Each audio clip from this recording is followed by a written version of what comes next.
Okay, so good afternoon all. This is going to be your first session. Okay, मैं white board share करता हूँ, एक बार try करता हूँ.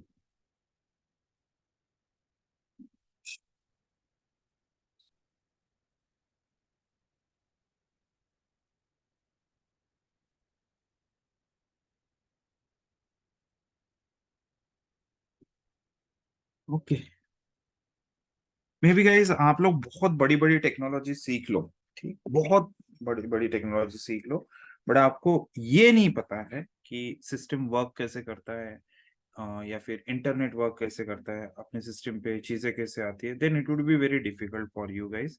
जब आप कोई नई चीज अगर बना रहे हो, स्क्रैच से बना रहे हो, ठीक है, हाँ, आप एक तरह से एम्प्लॉय माइंडसेट से अगर जाते हो तो आप बेसिक चीजें बना के उनको दे सकते हो. लेकिन अगर आप एंटरप्रेन्योर के टाइप विजन से व्यू से देखोगे, तो उसमें कैसा होता है कि उनको इंटरनल चीजें भी बहुत पता रहती है. जैसे मार्क जकरबर्ग जब वो वेबसाइट ही बना रहा था, तब उसके पास एक ऐसी टीम थी जिन लोगों को पैकेट्स वगैरह कैसे सेंड करते हैं, नेटवर्क में क्या क्या रहता है, सिक्योरिटीज क्या होती है, ये सारी चीजें उनको पता रहती थी, ठीक, जिसकी वजह से वो बहुत फास्ट कंटेंट को लोड करवा पाते थे. राइट. किसी को भी इन बिटवीन अगर गाइज सेशन में डाउट अगर आता है तो please like type in the chat box. Okay, मैं उसको देखूंगा, जब भी देखूंगा तब मैं उस पर रिवर्ट कर दूंगा. फाइन. सो जब कोई भी इंटरनेट अगर यूज करता है, ठीक, तो बेसिक उनको फ्लो, बेसिक मैं बोल रहा हूँ, बहुत ही बेसिक फ्लो उनको पता रहना चाहिए गाइस. फॉर एग्जांपल, अगर मेरे कंप्यूटर से मैं google.com अगर हिट करता हूँ, ठीक है, मेरे कंप्यूटर से google.com अगर हिट करता हूँ, इन दैट केस क्या होता है, ठीक है, कैसे क्या, ये गूगल के सर्वर तक, ठीक है, ये गूगल का सर्वर है समझ लो यहाँ पर.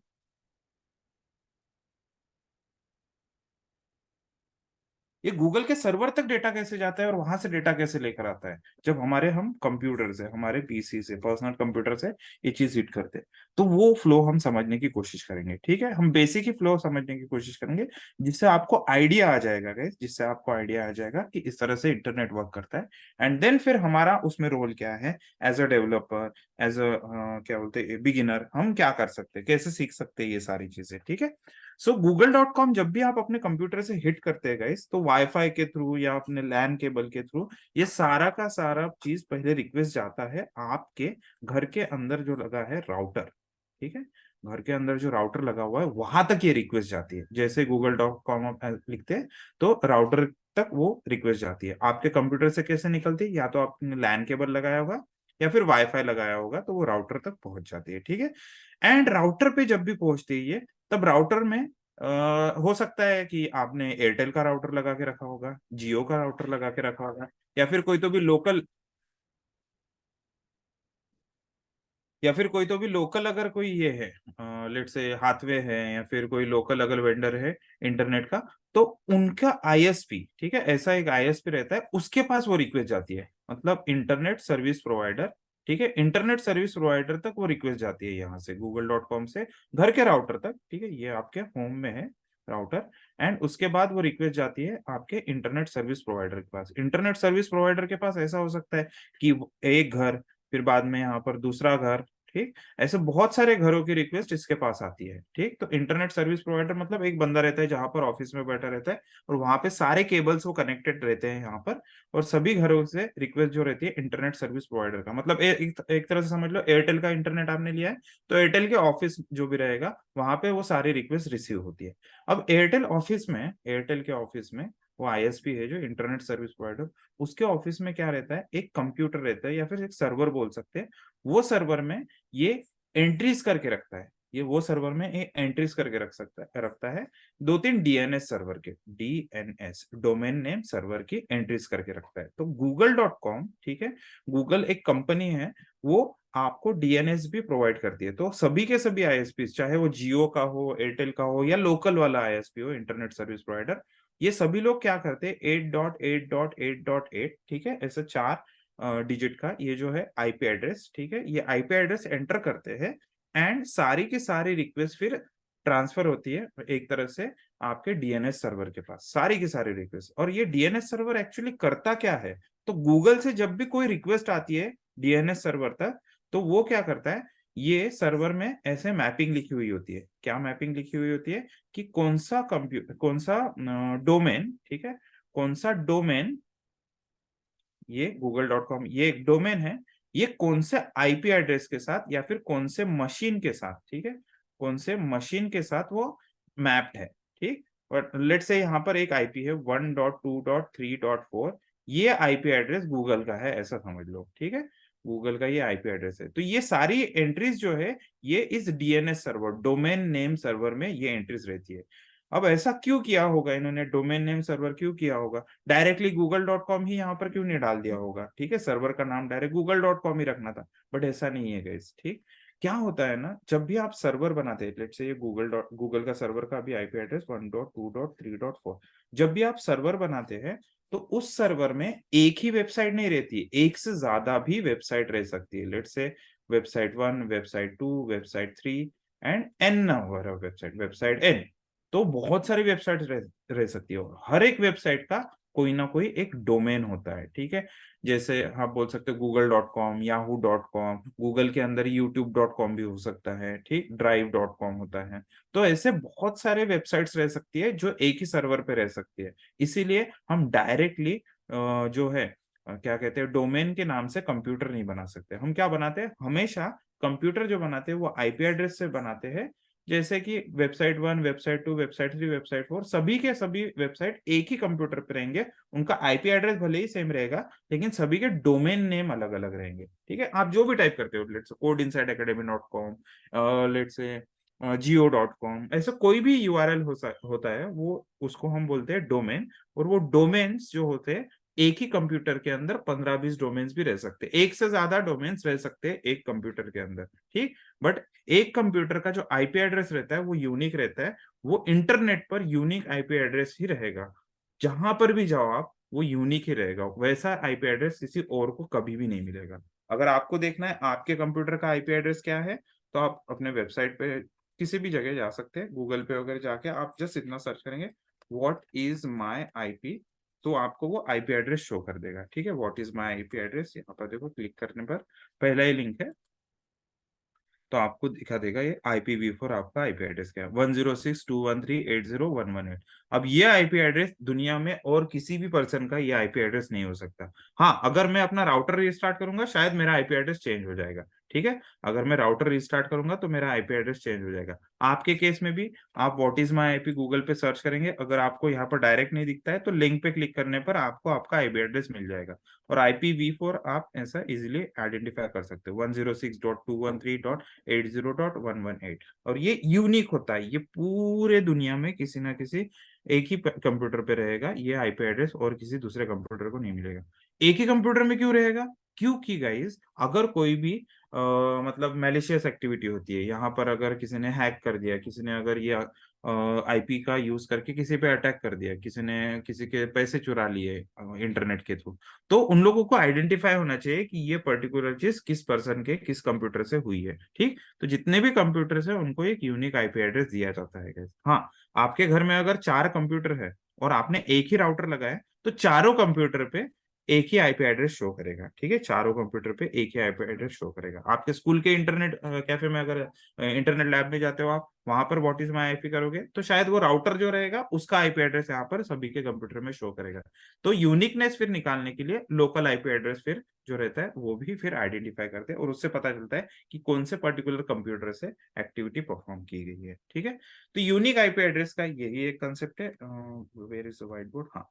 सो यहाँ पर फिर से वापस आते हैं, तो google.com से जब डायरेक्टली हम अपने ब्राउजर से हिट करते हैं तो जनरली पहले वो जाता है आपके घर के राउटर में, होम राउटर में, होम राउटर से वो भेजता है आईएसपी के पास। आईएसपी मतलब internet service provider. Internet service provider के पास वो चीज जाती है डीएनएस सर्वर, ठीक है। इंटरनेट सर्विस प्रोवाइडर अपने एक रजिस्टर में लिख के रखता है कि ये पर्टिकुलर डीएनएस सर्वर से ही चेक करो कि ये डोमेन किस कंप्यूटर के साथ कनेक्टेड है। तो डीएनएस सर्वर एक ऐसा अलग सर्वर रहता है जहां पर आईपी एड्रेसेस या फिर डोमेन नेम्स एंड उनके डोमेन नेम्स और आईपी एड्रेसेस ये मैप रहते हैं। मतलब कौन सा डोमेन कौन से कंप्यूटर के साथ कनेक्टेड है। ठीक है, ये पता कैसे चलता है, क्योंकि डोमेन मैप किया जाता है उसके आईपी एड्रेस के साथ, कंप्यूटर के आईपी एड्रेस के साथ। तो वो सर्वर का आईपी एड्रेस हो सकता है, नॉर्मल कंप्यूटर का भी आईपी एड्रेस हो सकता है। अभी के केस में हम यहाँ पर ब्राउजर से हिट कर रहे हैं तो वो सर्वर का ही आईपी एड्रेस समझेगा।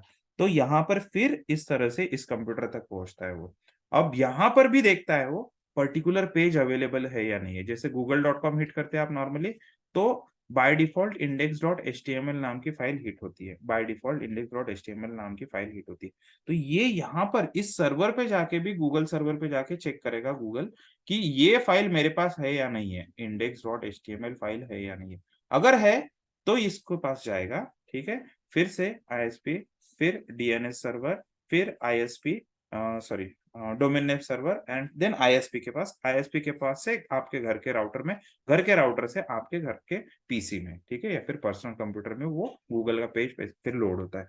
तो आप जब टाइप करते हो ना ये वाला चीज, लेट्स से यहाँ पर google.co.in अभी हिट किया, तो ये अभी वहां पे जाके इतने सारी प्रोसेस हुई गई, बैकग्राउंड में इतने सारे प्रोसेस हुए, और तब जाके ये आपके सिस्टम पे यहाँ पर ब्राउजर में शो कर रहा है ये पेज को। अब मैं यहाँ पर अगर कुछ टाइप करूंगा और फिर सबमिट करूंगा, फिर से वही साइकिल रिपीट होगी। लेट्स से यहाँ पर टाइप करते हैं कोड साइट, तो ये हिट करने के बाद जैसे मैं हिट करता हूँ ना, तब फिर से वो वहां पर हिट करता है, ठीक है, गूगल सर्वर तक जाता है और वहां से रिस्पॉन्स लेकर हमारे पास लेकर आता है।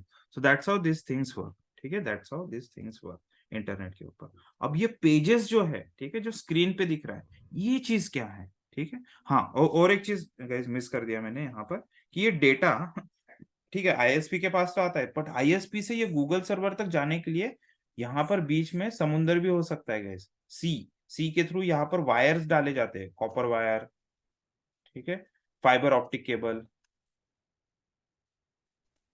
ठीक है, ये सारे वायर्स इंटर यहाँ से अंदर से डाले जाते हैं। यहाँ पर मैं एक बार ट्राई करता हूँ, गूगल पे मिल जाएगा तो अच्छा है। हम्म,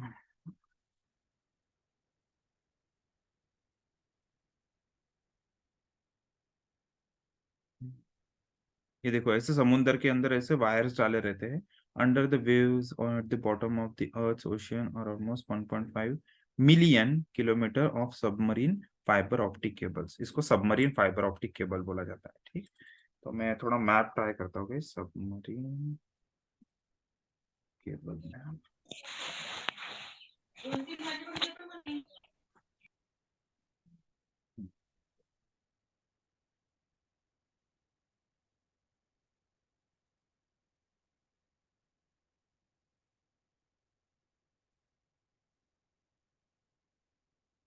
इस तरह से गाइस इंटरनली बहुत सारे वायर्स समुद्र के बीच में बिछे हुए हैं, ठीक। और जिसके थ्रू ये फाइबर ऑप्टिक के थ्रू बहुत ज्यादा फास्ट डेटा आपका लोड होता है किसी एक जगह से दूसरी जगह पर, ठीक। ये कोई सैटेलाइट के थ्रू नहीं जाता, एज ऑफ नाउ तो सैटेलाइट के थ्रू नहीं जाता, मे बी इन फ्यूचर जा सकता है। बट अभी के केस में आपके घर से अगर कोई भी आप चीज हिट करते हो, ठीक है, इंटरनेट के थ्रू अगर वो जा रही है, तो ऐसे यहाँ पर ये मुंबई में देखो, मुंबई में एक सर्वर है, मतलब हब है, जहाँ के थ्रू ये बाहर जाती है चीजें, ठीक है, ये देखो मुंबई में है, इस तरफ शायद चेन्नई वगैरह है। तो वहां से भी डेटा फिर इस तरफ भेजा जाता है, तो ये डेटा फिर ऐसे घूम फिर के फिर आपके गूगल के पास, और गूगल के पास से फिर आपके घर पे आता है ऐसा डेटा, और वायर के थ्रू ही डेटा ट्रांसफर होता है। इसलिए ये बहुत ज्यादा फास्ट रहता है, ठीक है, बहुत ज्यादा फास्ट आपके सिस्टम पे लोड हो जाता है, ठीक। अब ये डेटा में क्या क्या हो सकता है, इमेजेस हो सकती है, स्पेशली बोला जाए तो ये बाइनरी में कुछ भी भेज सकते हैं हम, लाइट के फॉर्म में बाइनरी में कुछ भी भेज सकते हैं। तो वहां पे images, audio songs, video song, फिर बाद में आपका जो है टेक्स्ट है, कोई भी मीडिया, ठीक है, कोई भी किसी भी तरीके का डेटा, किसी भी तरीके का कंटेंट यहाँ से ट्रांसफर किया जा सकता है, और दूसरे एंड में उसको हम रिसीव करते हैं, ठीक है, दूसरे एंड में हम उसको क्या करते हैं, रिसीव करते हैं सारा का सारा डेटा, फाइन। तो यहाँ पर अभी देखते हैं H T M L data कैसे हम शो कर सकते हैं स्क्रीन के ऊपर, ठीक। और आप लोग ये वाला चीज गाइस मेरे साथ भी ट्राई कर सकते हो, ठीक है, मेरे साथ साथ भी ट्राई कर सकते हो। तो पहले चेक करते हैं।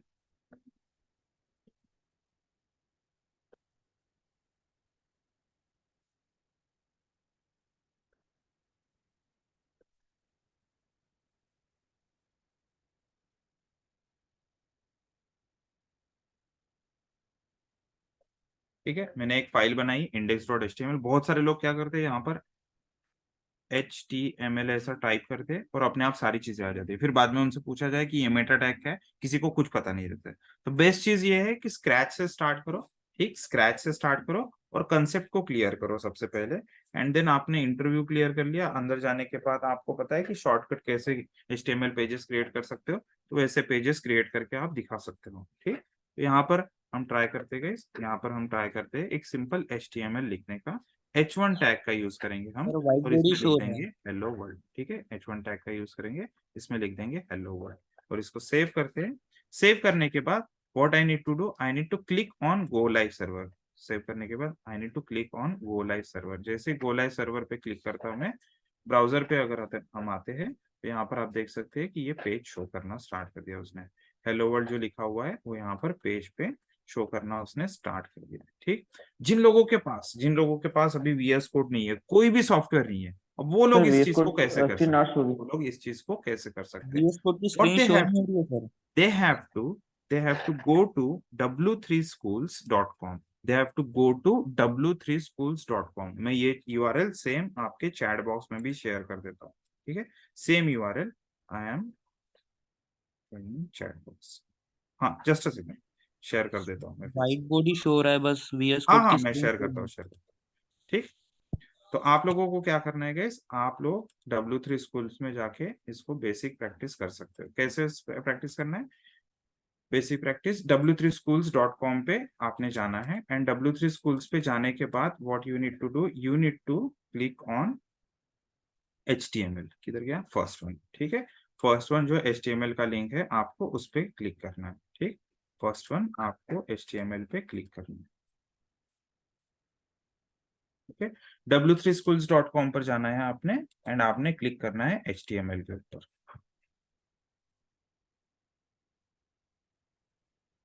ठीक है,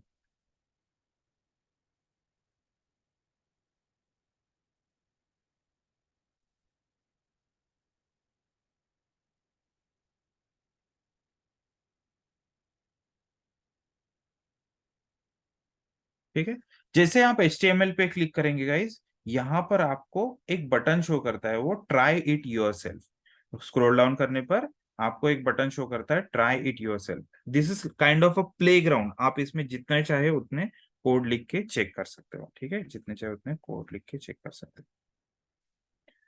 ट्राई इट योरसेल्फ पे क्लिक करते हैं हम, और ट्राई इट योरसेल्फ पे क्लिक करने के बाद ये पूरा का पूरा कोड यहाँ से रिमूव कर देंगे। Will just try to it hello world and slash H1 tag के साथ इसको रन करके देखना। ठीक है, तो हेलो वर्ल्ड राइट साइड में वो शो करना चाहिए। ठीक, बहुत सारे लोग इंटर्नशिप वगैरह कर रहे हैं गाइस, बहुत सारे लोग इस लेवल पे आके इंटर्नशिप कर रहे हैं and we ask them few basic question. सब लोग लिंक्डइन पे जाके पोस्ट करते हैं कि हमने ये बनाया वो बनाया, बट उनको बेसिक क्वेश्चंस भी अगर पूछे जाए ना HTML के, still they those guys are not able to answer, क्योंकि उन लोगों ने जस्ट ये किया है एक तरह से। हम बोल सकते हैं कि उनको सिर्फ जॉब चाहिए, वो काबिल नहीं बन रहे। They are just trying to show them, show off कर रहे हैं कि हमें ये सारी चीजें आती है। That is fake, that is fake. You need to practice from scratch. आप लोगों को बहुत छोटी छोटी चीजों से गाइस चीजें स्टार्ट करनी है एंड देन आप खुद से प्रोजेक्ट बना पाते हो क्या, एंड प्रोजेक्ट अगर आप बना पाते हो देन इन फ्यूचर आप बोल सकते हो कि this yes I am confident and I can write this thing in my resume और CV। ठीक है, अदरवाइज लोग सिर्फ हेलो वर्ल्ड का प्रोग्राम लिख लेते हैं एंड वहां पे अपने CV में या रिज्यूम में डाल देते हैं C++ लैंग्वेज। फिर बाद में उनको बेसिक क्वेश्चंस भी पूछे जाए तो वो आंसर नहीं कर पाते हैं। ठीक, तो ऐसा फेक चीजें मत करो guys. Try to understand first concepts. Okay, concept आपका क्लियर है तो फिर आपकी बड़ी बड़ी टेक्नोलॉजीज भी आपको इजीली समझ में आ जाएगी। ठीक, तो आई होप ये फर्स्ट वाला प्रोग्राम गाइस किसी का रन हुआ। Just give me confirmation in the chat box.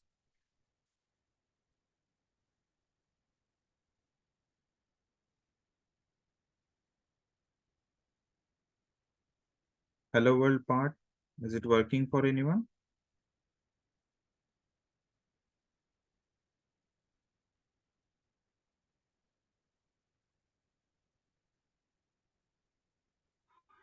w3schools.com पर जाना है, HTML पे क्लिक करना है, एंड HTML पे क्लिक करने के बाद थोड़ा स्क्रॉल डाउन करते हैं आप, so you guys can see try it yourself page. ठीक है, जैसे यहाँ पर स्क्रॉल डाउन करने पर try it yourself page and you can find the page. Left side में आपको जो भी पार्ट दिख रहा है उसको पूरा का पूरा रिमूव करना है, and then just type, you need to type H1 tag and hello world. ठीक, अब तो एक छोटा सा कंसेप्ट पहले समझते हैं गाइस, यहाँ पर ये सारी चीजें होती क्या है। सो गाइस, HTML, ठीक, HTML आपसे अगर कोई भी पर्सन पूछता है, ठीक है, what is HTML, in case interview में पूछा जाता है या फिर आप कहीं पर भी वाइवास के लिए वगैरह जा रहे हो, ठीक है, ओरली किसी ने पूछ लिया व्हाट इज HTML, तो आपको एक सिंपल रणछोड़दास छांचड़ की लैंग्वेज में जस्ट एक सिंपल सा आंसर अपने पास रखना है। दैट आंसर इज कि HTML इज, ठीक है, HTML is a technology which is use to show components or contents on screen, ठीक है, which is used to show content on the screen। ठीक, सिंपल सा आंसर जो है, HTML is a markup language which is used to show content on the screen। ठीक, अब screen मतलब कौन सी, आपके ब्राउजर के ऊपर, और ये इतना लाइट वेट होता है गाइस, 90s में ये आया था, 1990s में ये आया था इंडस्ट्री में, बट ये इतना लाइट है कि जो आपके आज के 5G फोन है और उस समय के जो 1G 2G फोन रहते थे तभी भी ये HTML लोड हो जाता था प्रॉपरली। ठीक है, इतना लाइट वेट है ये। ठीक, तो HTML का फुल फॉर्म क्या रहेगा guys, hyper text markup language. ठीक है, हाइपर टेक्स्ट मार्कअप लैंग्वेज किस लिए यूज होते हैं कि कुछ कंपोनेंट हम स्क्रीन के ऊपर शो कर सके, कुछ कंपोनेंट्स हम स्क्रीन के ऊपर शो करें, उसके लिए हम HTML टेक्नोलॉजी यूज करते हैं। ठीक, HTML क्यों, क्योंकि ये इतनी लाइट वेट है कि ये कौन सा भी डिवाइस रहे, छोटा सा छोटा, बहुत पुराना वो नोकिया के फोन आते थे जिसमें सिर्फ इंटरनेट चलता था बहुत ही स्लो स्पीड में, एक एक दो दो घंटे लग जाते थे एक MP3 सॉन्ग डाउनलोड करने के लिए, एक एक ऑडियो सॉन्ग डाउनलोड करने के लिए, उस जमाने में भी ये HTML उसमें प्रॉपरली लोड हो जाता था, और आज तो देखो कितना फास्ट लोड हो रहा है। ठीक, that is why people use HTML as a first choice. ठीक है, HTML as a first choice to show content on screen. इसके अलावा फिर और कौन सा है सर, आप बोल रहे हो कि HTML लाइट वेट है, HTML के अलावा एक एक्सटेंसिबल मार्कअप लैंग्वेज भी है इंडस्ट्री में, बट इसको थोड़ा कम यूज करते हैं लोग। ठीक है, बहुत रेयर केस में इसको XML को यूज करते हैं, मोस्ट ऑफ द केसेस में आपको HTML ही यूज करने को मिलेगा। नेक्स्ट क्वेश्चन आ सकता है कि सर हम HTML का यूज करके क्या क्या बना सकते हैं। ठीक है, HTML का यूज करके, जैसे पाइथन का यूज करके मैं सॉफ्टवेयर बना सकता हूँ, डेस्कटॉप सॉफ्टवेयर बना सकता हूँ, कंसोल सॉफ्टवेयर बना सकता हूँ, वैसे ही मैं HTML का यूज करके क्या क्या बना सकता हूँ।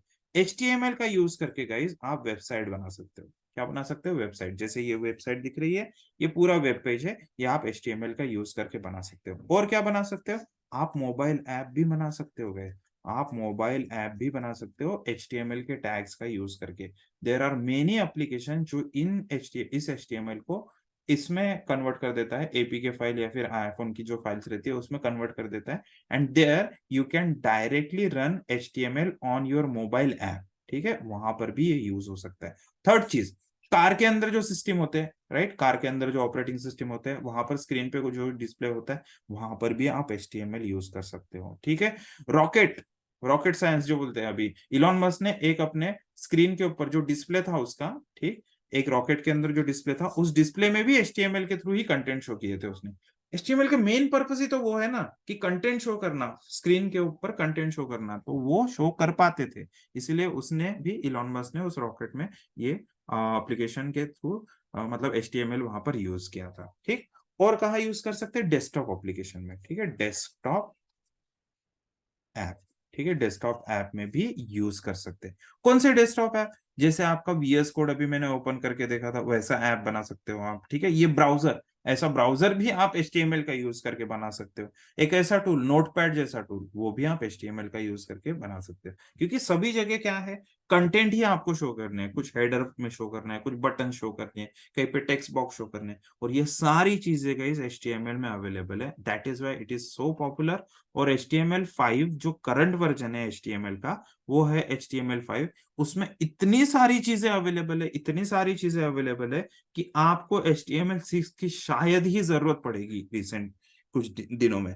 ठीक, क्योंकि HTML5 की ही सारी चीजें लोग यूज नहीं करते हैं, और उससे ज्यादा मतलब उसी से ही उन लोगों का बिजनेस भी हो रहा है, सारी के सारी वेबसाइट्स वगैरह भी प्रॉपरली बना पा रहे हैं सिंपल HTML5 का ही यूज करके। ठीक है, तो HTML6 तक जंप करने की हमें फिलहाल जरूरत नहीं है यहाँ पर। ठीक, अब एक काम करते हैं, ठीक है, अभी एक काम करते हैं, HTML में कुछ ऐसे टैग्स देखते हैं और ऐसे कुछ टैग्स देखते हैं जिससे कि आप अपने एप्लीकेशन को अच्छे तरीके से बना सकते हो। ठीक है, कोई भी एप्लीकेशन हो, कोई भी वेब ऐप हो, कोई भी मोबाइल ऐप हो, उसको अच्छे से आप दिखा सकते हो। तो वैसे कुछ टैग्स देखते हैं guys। ठीक, सो H1 टैग हमने देखा जिससे कि क्या होता है कि एक वर्ड वहां पे शो कर रहा है, ठीक है, hello world this statement. And इसी के साथ साथ एक H2 टैग भी देख लेते हैं एंड उसमें देखते हैं कि क्या डिफरेंस है। तो द थिंग इज कि H1 से H2 थोड़ा सा छोटा है।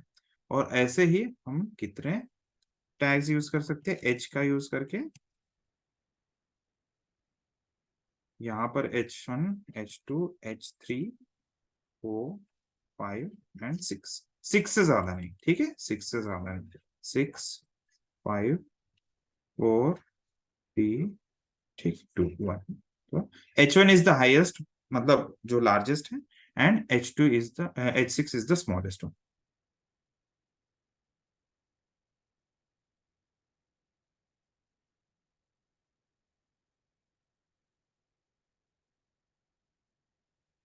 ठीक है, इतना चीज कर लोगे, इतना चीज ट्राई करके देखो। We can write those thing, ठीक है, in future we can write those thing. HTML, head tag, title tag, body tag, before tag, everything we can write, but हमें कंसेप्ट के ऊपर ध्यान देना है। मिनिमल कोड में हम ज्यादा से ज्यादा कंसेप्ट क्लियर कैसे कर सकते हैं वो वाला चीज देख रहे हैं यहाँ पर। ठीक है, तो H1 टैग सभी के सभी लोग ट्राई करोगे इस H1 टैग को। H1, H2, H3, H4, H5, H6। ठीक है, जस्ट कंटेंट मेरे इंटरनेट के ऊपर जो है।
हेडिंग टैग के बाद guys second most commonly use tag है आपका पी टैग। ठीक है, कौन सा टैग है? P tag.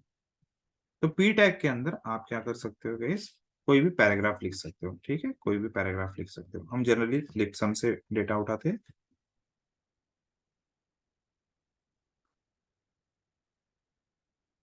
जो भी बेसिक है पैराग्राफ उसको हम लिख देंगे ऐसे।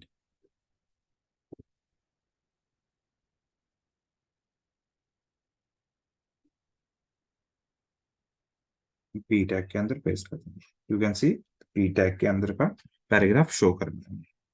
ठीक, पी टैग के अलावा फिर एक सेकंड टैग आता है, div।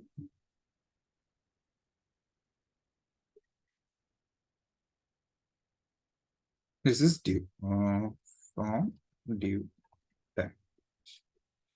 ठीक है, क्या हम div टैग के अंदर H1 टैग यूज कर सकते हैं? Yes, that is possible.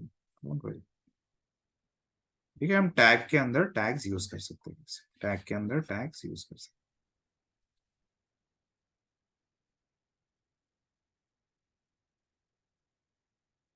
हैं। Okay, that is possible.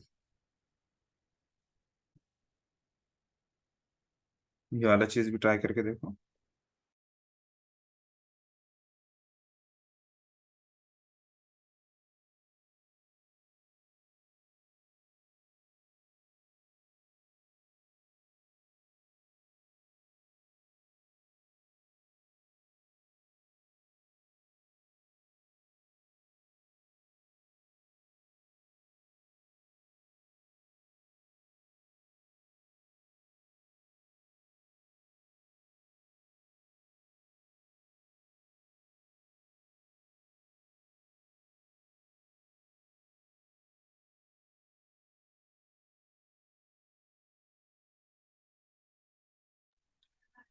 Divide and P tag, इसमें दोनों में एक मेजर डिफरेंस ये है गाइस कि पी टैग जो होता है वो जनरली पैराग्राफ के लिए यूज किया जाता है, और जिसमें टॉप और बॉटम में थोड़ी स्पेस, यहाँ पर एक थोड़ी सी स्पेस और नीचे थोड़ी सी स्पेस वो अवेलेबल करके देता है। But in case of div tag, यहाँ पर डिव टैग में जस्ट वो क्या करता है, लेफ्ट टू राइट पूरा कंटेंट मतलब स्पेस ले लेता है, बट उसके बाद वो एक्स्ट्रा कोई भी ऊपर टॉप या बॉटम में कोई एक्स्ट्रा स्पेस नहीं लेता है। जबकि पैराग्राफ के केस में एक्स्ट्रा स्पेस लेता है वो टॉप और बॉटम में। उसके अलावा और एक चीज आती है जिसका नाम है स्पैन, ठीक है, स्पैन भी आता है। बट वो चीजें हम मैं थोड़ा सीएसएस जब हमारा पार्ट रहेगा तब मैं थोड़ा अच्छे से क्लियर करूंगा, ठीक है। नेक्स्ट सेशन में हमारा सीएसएस वाला जो थोड़ा पार्ट रहेगा उसमें मैं क्लियर कर दूंगा। फिलहाल जस्ट आप लोग ये जो एग्जिस्टिंग टैग्स है यहाँ पर स्क्रीन पे, वो वाली सारे टैग्स आप ट्राई करके देखो प्लीज।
क्या आप एक से ज्यादा ड्यू टैग यूज कर सकते हैं? यस, पॉसिबल है। दूसरा एक ड्यू टैग यहाँ पर डाल देता हूँ। H1 नहीं रखते, उसमें नॉर्मल रखते। This is from due tag to.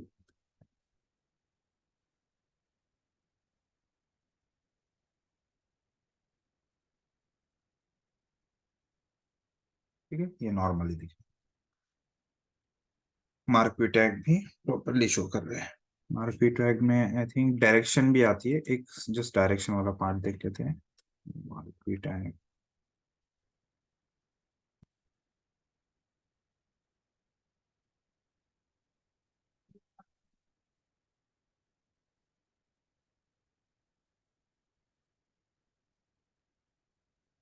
Direction.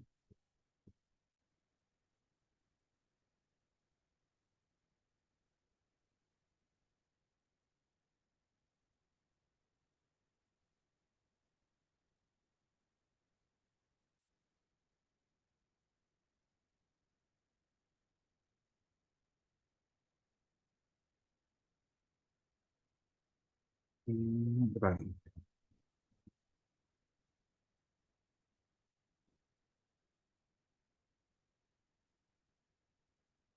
ठीक है, हाँ इस तरह से मतलब कुछ अरेबिक वर्ड्स हो सकते हैं।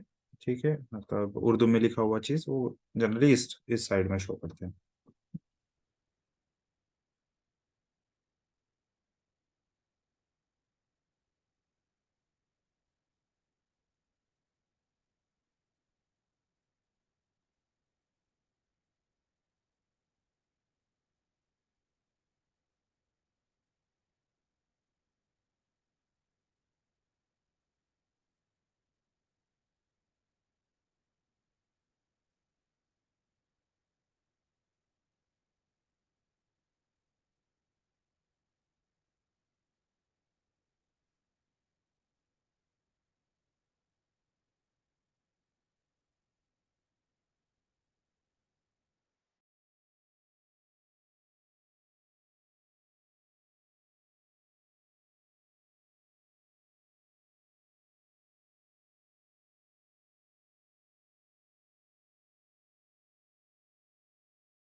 चलो गाइस, इसके अलावा एक और टैग है जो बहुत ज्यादा यूज किया जाता है, और थोड़ा सा इसमें एक डिफरेंट चीज भी है। बाकी सारे टैग्स जो है उसका एक फॉर्मेट होता है, ठीक है? आपको लिख के दिखाता हूँ। सभी टैग्स में क्या होता है कि एक ओपन टैग होता है and close tag, and in दोनों के बीच में आपके जो भी कंटेंट है वो यहाँ पर इस तरह से रहते हैं, ओपन टैग और क्लोज टैग। एक दूसरा टाइप का टैग होता है जिसको हम बोलते हैं self closing tag.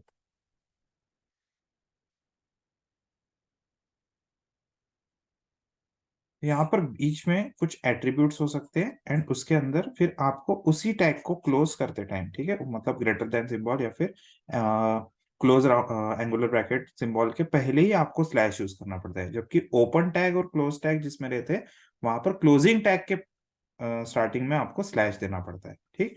But in case of और सेल्फ क्लोजिंग टैग हमें डायरेक्टली उसको क्या करना पड़ता है, विदाउट यूजिंग क्लोजिंग टैग हम उसको सेल्फ क्लोज कर लेते हैं वही के वही पर, ठीक है। तो ये वाला ऐसा टैग के अंदर हम फिर कंटेंट कैसे लिख सकते हैं, तो कंटेंट हमें यहाँ पर प्रोवाइड करने के लिए we need to use attributes. क्या यूज करना पड़ेगा, हमें एट्रीब्यूट्स यूज करना पड़ेगा, ठीक। सो यहाँ पर हम एक टैग देखेंगे एंड उसको प्रैक्टिकली देख लेते हैं। Clear on twins, okay.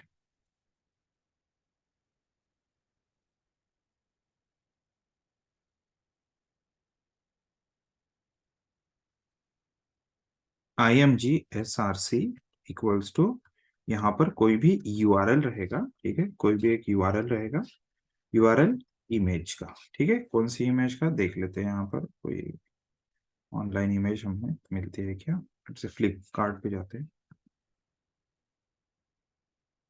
Flipkart पे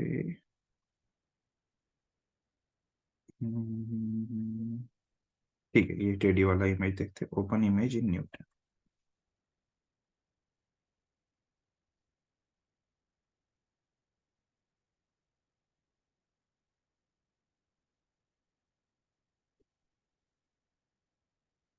ठीक है, ये इमेज तो शो नहीं कर रहे, इसको ओपन करते पहले। ये वाला टेडी देखते हैं।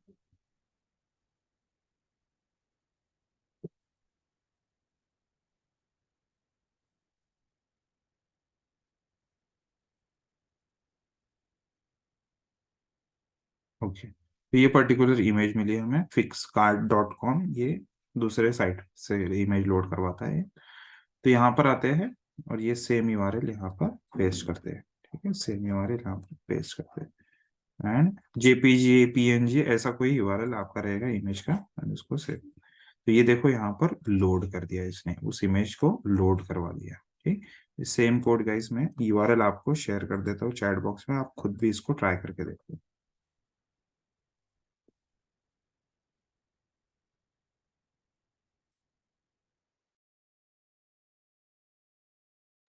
सो यहाँ पर गाइज आईएमजी जो है वो है इमेज टैग, आईएमजी जो है वो इमेज टैग है एंड एट्रीब्यूट जैसा मैंने बोला था एसआरसी इज एन एट्रीब्यूट, ठीक। सिमिलरली आप मार्क्वी टैग में भी देख सकते हो, मार्क्वी इज अ टैग, बट जो उसके बाद आते हैं चीजें, समथिंग की और इक्वल्स टू वैल्यू, तो वो पर्टिकुलर जो की रहती है जैसे डायरेक्शन हो यहाँ पर एसआरसी हो, उनको हम बोलेंगे गाइज की, या फिर एट्रीब्यूट, एट्रीब्यूट ठीक है, मोर प्रिसाइज वर्ड है एट्रीब्यूट। तो एट्रीब्यूट एंड उसकी कोई ना कोई एक वैल्यू होती है, तो आईएमजी का एट्रीब्यूट कौन से, एसआरसी एट्रीब्यूट है, और उसके अंदर हम यूआरएल लिख सकते हैं, कोई भी यूआरएल पास कर सकते हैं, तो वो पर्टिकुलर इमेज वहां पर स्क्रीन पे शो करना स्टार्ट कर देगा।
सो गाइस टैग्स क्या होते हैं? There are different tags available in HTML, and tags का यूज करके हम क्या करते हैं, कंपोनेंट्स जो सॉरी जो कंटेंट्स है उनको हम प्रॉपरली शो कर पाते हैं बाय यूजिंग डिफरेंट टैग्स। वो डिफरेंट तरीके से फ्रंट एंड पे बिहेव करते हैं, ठीक है? जो भी टैग्स है वो डिफरेंट तरीके से फ्रंट एंड पे बिहेव करते हैं, राइट? एंड उन्हीं टैग्स का यूज करके जैसे भी यूजर की रिक्वायरमेंट है, एंड यूजर की, क्लाइंट की, ठीक, या फिर जिसको आप सॉफ्टवेयर दे रहे हो उनकी जो भी रिक्वायरमेंट है वैसे फुलफिल कर सकते हैं, ठीक। हम दो और टैग्स देखेंगे यहाँ पर गाइस, दो टैग्स नहीं बोल सकते, तीन टैग्स और देखेंगे, and then we will wrap up the session, ठीक। तीन कौन से टैग्स हम देखेंगे, देखने वाले? तो देखो गाइस, जब भी आप डेटा शो करते हो, ठीक है, डेटा शो करते हो, कभी कभी ऐसी जरूरत पड़ती है कि आपको वो टेबुलर फॉर्मेट पे शो करना पड़ता है, ठीक है। लेट्स से list of employees, list of users, ऐसे केस में आप क्या यूज कर सकते हो गाइस? टेबुलर फॉर्मेट में एक टैग अवेलेबल है जिस टैग का नाम है टेबल टैग, ठीक है, जिस टैग का नाम है table tag slash table. And इस टेबल टैग के अंदर, ठीक, एक और चाइल्ड टैग होता है। टेबल टैग के अंदर आप डायरेक्ट डेटा नहीं लिख सकते, आपको कोई ना कोई चाइल्ड टैग उसमें यूज करना पड़ता है। तो चाइल्ड टैग है टेबल टैग के अंदर का, चाइल्ड टैग का नाम है टीआर टैग। तो टीआर का फुल फॉर्म है टेबल रो, ठीक है, टीआर का फुल फॉर्म है टेबल रो, क्योंकि वो टेबल के अंदर ये लिख रहे हैं हम, तो उन्होंने शॉर्ट में दे दिया टीआर नाम से। फिर टीआर के अंदर भी, आप टीआर के अंदर भी डायरेक्टली डेटा नहीं लिख सकते हो। डेटा लिखने के लिए आपको देना पड़ेगा टीडी टैग। कौन सा टैग देना पड़ेगा आपको? टीडी टैग यूज करना ही पड़ेगा। तो टीडी का फुल फॉर्म है गाइस टेबल डेटा, एंड यहां पर आके आप एक्चुअली डेटा अभी शो कर सकते हो। लेट्स से 1, एंड फिर ऐसा ही टीडी टैग यूज करेंगे, will put some name here, ठीक है। 1 नंबर का एक यूजर है समझ लो, और जितने भी स्टूडेंट है उसमें से किसी का नाम ले लेते हैं। इट्स से हर्ष, यहाँ पर डाल देते हैं हर्ष। अब इसको रन करते हैं, and you can see the data is coming over here. अब ये जस्ट थोड़ा सा फील देने के लिए कि ये टेबुलर फॉर्मेट में ही शो होना चाहिए, यहाँ पर हम बॉर्डर नाम का एट्रीब्यूट यूज करेंगे गाइस। ये सारे टर्मिनोलॉजीज आपने यूज करने हैं, ऐसा मत डायरेक्ट मत बोल देना कि बॉर्डर हम यूज करेंगे। बॉर्डर नाम का एट्रीब्यूट है, और बॉर्डर नाम के एट्रीब्यूट की एक वैल्यू हम सेट करेंगे जिसकी वैल्यू है 1, ठीक है। तो अभी ये टेबुलर फॉर्मेट में शो करना स्टार्ट करते हैं।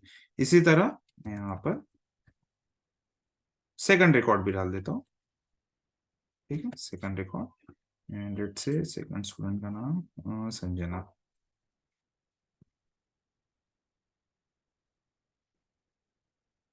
ठीक है। रन करते हैं इसको, and you can C second record भी ये शो करना स्टार्ट कर दिया। बट एक चीज मिसिंग है गाइस, एक चीज मिसिंग है यहाँ पर, वो है हेडिंग। तो हेडिंग कैसे शो कर सकते हैं? हम सिंपली टीआर टैग का ही यूज करेंगे, सिंपली टीआर टैग का ही यूज करेंगे, एंड टीआर टैग के अंदर, ठीक है, टीआर टैग के अंदर we can write TH. TH is for table heading, TH is for table heading. यहाँ पर लिख देंगे हम सीरियल नंबर, एंड सेकंड वाला टीएच दे देंगे हम स्लैश टीएच, यहाँ पर sorry not slash TH, TH, and then slash TH, यहाँ पर लिखेंगे हम लेट्स से नेम। अब इसको रन करके देखते हैं, दिख तो रहा है ये properly, but this is not the best way to write the table. Table लिखने का बेस्ट तरीका ये है, क्योंकि आजकल माइक्रो सर्विसेज आर्किटेक्चर पे सारी एप्लीकेशन बन रही है, एडवांस टेक्नोलॉजीज में सारे एप्लीकेशन बन रहे हैं, ऐसा सिंपली बोला जाए तो वहां पर थोड़ा सा हमें ध्यान रखना है कि जो भी हेडिंग वाला पार्ट है वो टी हेड में ही होना चाहिए। हेडिंग वाला जो पार्ट है वो टी हेड टैग के अंदर ही होना चाहिए, एंड जो एक्चुअल आपके रिकॉर्ड्स है या फिर यूजर्स का डेटा है या फिर कोई भी रिकॉर्ड शो करने हैं, तो वो टी बॉडी टैग के अंदर ही होना चाहिए। तो टी बॉडी टैग के अंदर सिर्फ और सिर्फ वो वाले कंटेंट जो आपको रिकॉर्ड्स, मल्टीपल रिकॉर्ड शो करने हैं वो, एंड टी हेड के अंदर वो वाले कंटेंट जो आपको हेडिंग में शो करने हैं, तब जाके ये चीजें प्रॉपरली वर्क करेगी, ठीक। मतलब ऐसा, दिस इज द स्टैंडर्ड वे, ठीक। तो इस तरह से सेम चीज आप ट्राई करके देखोगे। पेरेंट कौन सा है? सबसे बड़ा पेरेंट है पहले आपका टेबल, टेबल का चाइल्ड है टी हेड, और टी हेड का चाइल्ड है टीआर, टीआर का चाइल्ड आता है टीएच, ठीक है। टी बॉडी के अंदर, ठीक है, T body is a child of table, table tag का चाइल्ड है टी बॉडी, टी बॉडी और टी हेड ये दोनों चाइल्ड है। टी बॉडी का चाइल्ड है टीआर, टीआर का चाइल्ड है टीडी, एंड टीडी के अंदर आपका एक्चुअल डेटा रहेगा। ये सेम चीज गाइस ट्राई करके देखो अपने सिस्टम पे।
बहुत सारे लोगों के मन में ये क्वेश्चन आएगा गाइस कि ये सब हम यहाँ पर W3 स्कूल्स में तो कर रहे हैं, ये सारी चीजें, ठीक, W3 स्कूल्स में जो भी सारी चीजें हैं, ये सारी चीजें हम और कहाँ पे रख सकते हैं? किसी फाइल में रख सकते हैं। Yes, we can put all this thing in file.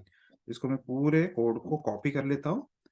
यहाँ पर एक जो VS कोड है, VS code is just editor guys, ठीक, हमारे जैसा कौन सा एडिटर होता है, हाँ, नोटपैड जो जैसा एडिटर होता है, नोटपैड प्लस प्लस एडिटर होता है, वैसा ही ये एक एडिटर है। यहाँ पे आके ये सेम कोड में पेस्ट कर देता हूँ and I can simply let's say try to run this on browser, local host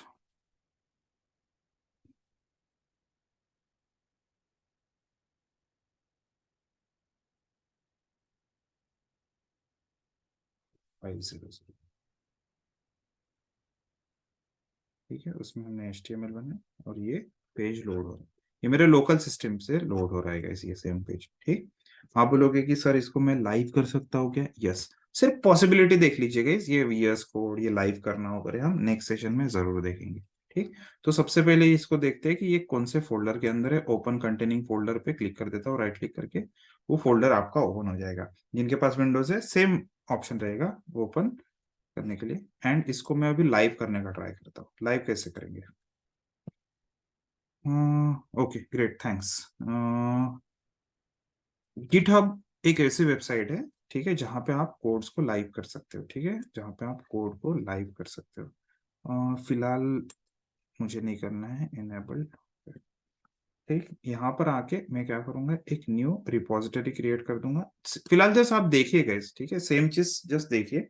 GitHub पे साइन अप वगैरह सेपरेटली प्रोसेस है, वो मैं नेक्स्ट सेशन में करवा दूंगा, बट फिलहाल आप देखिए, क्रिएट न्यू रिपोजिटरी करके मैं क्या कर सकता हूँ, यहाँ पर एक प्रोजेक्ट बना सकता हूँ, ठीक, लाइव पर github.com पे ऑनलाइन क्लाउड के ऊपर। यहाँ पर जो भी आपको यूजर नेम या ग्रुप सेलेक्ट करना है वो सिलेक्ट कर सकते हैं, और मैं यहाँ पर लिख देता हूँ HTML। चलो HTML अवेलेबल है, तो HTML पे क्लिक करते हैं, पब्लिक रख देते हैं यहाँ पर प्राइवेट की जगह, एंड इसको कर देते हैं क्रिएट रिपोजिटरी।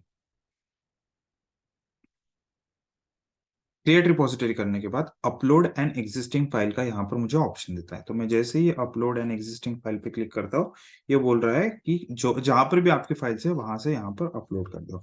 तो मेरे सिस्टम पे मैंने क्या किया, यहाँ पर VS कोड में गया, VS कोड में जहां पर मेरी फाइल थी उसके ऊपर फाइल के ऊपर राइट क्लिक किया एंड ओपन कंटेनिंग फोल्डर ऐसा क्लिक कर दिया। तो कंटेनिंग फोल्डर मतलब ये मेरे सिस्टम के ऊपर जिस फोल्डर में वो फाइल वो शो करना स्टार्ट कर दिया, ठीक।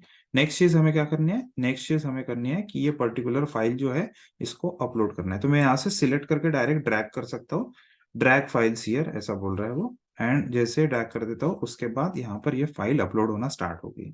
अपलोड होना स्टार्ट हुई है, बट ये अब जब तक हम कमिट पे क्लिक नहीं करेंगे ये अपलोड कंप्लीट नहीं करेगा। इसको लगेगा कुछ एक्सीडेंटली भी फाइल आ सकती है, तो हमें क्या करना है, कमिट चेंजेस पे क्लिक करना है एंड उसी के बाद ये फाइल अपलोड होना स्टार्ट हो जाती है। जैसे ही ये अपलोड होगी, now you guys are ready to deploy this particular project on live server. You guys are ready to deploy this particular project on live server. कैसे? तो सेटिंग्स में जाने के बाद, ठीक है, प्रोजेक्ट तो मैंने बना लिया, कोड भी मुझे दिख रहा है, ये HTML की जो फाइल है मेरी मेरे सिस्टम में जो थी, ये सब कुछ अभी ऑनलाइन मैंने अपलोड करके रख दी, कोड यहाँ पर है available. Thing is I need to make this site live, तो उसके लिए हमें क्या करना पड़ेगा, सेटिंग्स टैब में जाना पड़ता है। सेटिंग्स टैब में जाने के बाद we need to click on pages. Settings tab में जाने के बाद we need to click on pages, और पेजेस पे जब आप क्लिक करते हैं तब वहां पर वो पूछता है आपको कि कौन सी पर्टिकुलर साइट आपको लाइव करनी है। तो मैं यहाँ पर ब्रांच सिलेक्ट कर देता हूँ, मेन ब्रांच, एंड जो है मेरा स्लैश उसको मुझे डिप्लॉय करना है, स्लैश को डिप्लॉय करना है, ठीक है। अभी जिस सिर्फ आप पॉसिबिलिटी देखिएगा इसकी हम लाइव कैसे कर सकते हैं, बट ये एक्चुअली मैं आप लोगों से करवाऊंगा नेक्स्ट सेशन में, प्रैक्टिकली आप लोगों से करवाऊंगा, और आप सभी की साइट्स भी हम लाइव करेंगे नेक्स्ट सेशन में, स्पेशली इस गिटहब के ऊपर सेशन रहेगा वो, ठीक। तो अभी जैसे मैंने यहाँ पर सेव पे क्लिक कर दिया, मेन रूट सिलेक्ट करने के बाद सेव पे क्लिक किया, एक्शंस पे जब क्लिक करते हैं तब यहाँ पर वो आपको शो करता है कि ये पर्टिकुलर जो पेज आपने यहाँ पर अपलोड किया है उसको वो लाइव करने के लिए यहाँ पर प्रोसेस स्टार्ट कर देता है। What it is saying, pages build and deployment with the artefacts next, ठीक। तो ये गिटहब का एक इंटरनल प्रोसेस है जो यहाँ पर उसने स्टार्ट कर दिया है और जैसे ही हमारा कोड यहाँ पर अभी सक्सेस दिखाएगा, मतलब लाइव हो जाएगा, तो हमें वो एक स्पेसिफिक यूआरएल देता है जिसको हम डोमेन सब डोमेन के थ्रू एक्सेस कर सकते हैं। ये देखो, जैसे pages build and deployment with artifacts next, ये डन हो गया है, डिप्लॉयमेंट डन हो गया है हमारा। तो हमें क्या करना है, फिर से सेटिंग्स में जाके यूआरएल फाइंड आउट करने के लिए सेटिंग्स में जाना पड़ेगा। सेटिंग्स पे जैसे ही क्लिक करता हूं मैं, उसके बाद जैसे ही पेजेस पे क्लिक करता हूँ फिर से एक बार, तो यहाँ पर आपको वो यूआरएल शो करता है। यहाँ पर आपको यूआरएल शो करता है एंड ये पर्टिकुलर यूआरएल पे आपकी वेबसाइट होस्टेड रहती है। तो मैं विजिट साइट पे क्लिक करता हूँ एंड यहाँ पर ये सेम पेज अवेलेबल है। और ये सेम पेज मतलब ये लाइव पेज है। ये वाला जो पेज है ये लाइव है, ये आप किसी को भी शेयर कर सकते हो। In my case if I share you this URL, अभी देखो आपके चैट बॉक्स में जो यूआरएल आया है उसके ऊपर अगर आप क्लिक करोगे तो ये साइट लाइव है, ये कोई भी पर्सन एक्सेस कर सकता है गाइस इसको। ठीक, तो ये लाइव कैसे करते हैं, मैंने जैसे आपको अभी पॉसिबिलिटी बताई कि हम कोई भी वेबसाइट को लाइव कर सकते हैं। HTML CSS जावास्क्रिप्ट का यूज हो रहा है उसमें, तो उनको लाइव कर सकते हैं and then we can share that particular URL to some other person जो वहां पर एक्सेस करके उसको चेक कर सकते हैं। तो guys, are you able to see this URL? मैंने जो चैट बॉक्स में सेंड किया है, आप लोग अपने एंड से उसको एक्सेस कर पा रहे हैं? Is it showing the same data yes मेरे सर, पे शो कर यस रहा है? सर। मैंने एक यूआरएल शेयर किया है ग्रुप में, चैट बॉक्स हाँ में। Sir, sure. Yes, sir, it's showing the data. So what we have done here, हमने एक मतलब रिपोजिटरी सर्वर का यूज किया है अपनी वेबसाइट को होस्ट करने के लिए। HTML के बहुत बेसिक टैग्स देखे हैं हमने गाइस, बहुत सारे और भी बहुत सारे टैग्स है which we are going to see in future sessions. ठीक, बट कुछ बेसिक चीजें हैं जो हमने आज ट्राई की। प्लस हमने वेबसाइट को एक और पॉसिबिलिटी देखी कि हम वेबसाइट को क्या होस्ट कर सकते हैं, क्या डिप्लॉय कर सकते हैं, क्या लाइव कर सकते हैं। Yes, that is also possible. But live करने वाला जो पार्ट है, जो उसका वर्कशॉप रहेगा, वो नेक्स्ट सेशन में देखेंगे। गिटहब का अकाउंट क्रिएशन से लेकर तो कैसे उसको लाइव करते हैं, वो वाला प्रोसेस हम नेक्स्ट सेशन में देखेंगे। फाइन, आई होप आप लोगों को आज के सेशन से थोड़ी बहुत वैल्यू मिली होगी। आपको ये भी बेसिक आइडिया आया होगा कि जब हम कोई भी यूआरएल हिट करते हैं तो वो डायरेक्टली आपने सिस्टम पे लोड नहीं होता है, इंटरनली बहुत सारी चीजें होती है, वर्क रहता है, वहाँ फ्लो होता है, बहुत सारी चीजें वहां पर नीचे एक्सेस होती है, बहुत सारे हॉप्स भी आते हैं, समुद्र के नीचे से केबल भी बिछे हुए, और उसके थ्रू डेटा पास होके फिर हमारे पास आता है एंड देन फिर अपने स्क्रीन के ऊपर वो पर्टिकुलर पेज पे मतलब ब्राउजर पे वो डेटा लोड होता है गाइस। ठीक, एंड जो लोड होने वाले कंटेंट है वो वाला पार्ट हम लोग इस पूरी सीरीज में HTML CSS जावास्क्रिप्ट जो भी वेबसाइट डेवलपमेंट का पार्ट है, हम उसमें ये सारी चीजें सीखेंगे गाइस कि कंटेंट जो डिस्प्ले होते हैं वो कैसे डिस्प्ले करने हैं। बाकी सारी चीजें जो है वो मेंटेनेंस वाले लोग वो प्रॉपरली कर रहे हैं, ISP वाला का पर्सन ISP का प्रॉपरली काम कर रहा है। हम अपने घर से जो इंटरनेट के पैसे देते हैं, लेट से 300 400 500 600 रुपए का जो भी रिचार्ज करते हैं, तो वो वाला पैसा ये जो मेंटेनेंस के लिए जाता है, वो केबल्स वगैरह कभी खराब हो जाते हैं समुद्र के अंदर, तो वहां पे मरीन वाले लोग जाकर वहां पे उसको रिपेयर वगैरह करते हैं, तो वहां पे ये सारा पैसा का यूज होता है, यूटिलाइज होता है। Fine, so I hope you have got the brief idea about how internet works and how we are going to create this website.